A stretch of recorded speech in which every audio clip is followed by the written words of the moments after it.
মই জানো তুমি মোক তোমাৰ জীৱনৰ আটাইতকৈ বেয়া মানুহজন বুলি ভাবি লৈছা।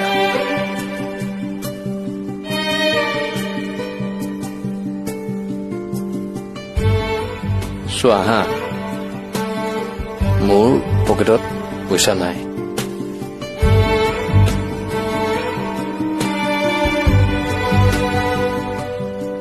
খুচৰিলে 150 টকামান ওলাব, কিন্তু সেইখিনিৰে তুমি যদি কিবা বিচৰা মই হয়তো আনি দিব নোৱাৰিব পাৰো।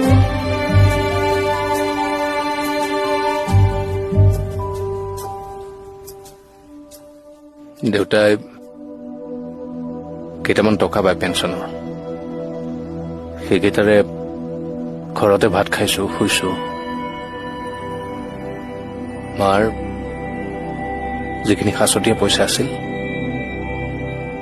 সেইখিনিৰে সদায় ফৰ্ম ফিল আপ কৰো চাকৰি এটা পোৱাৰ আশাত।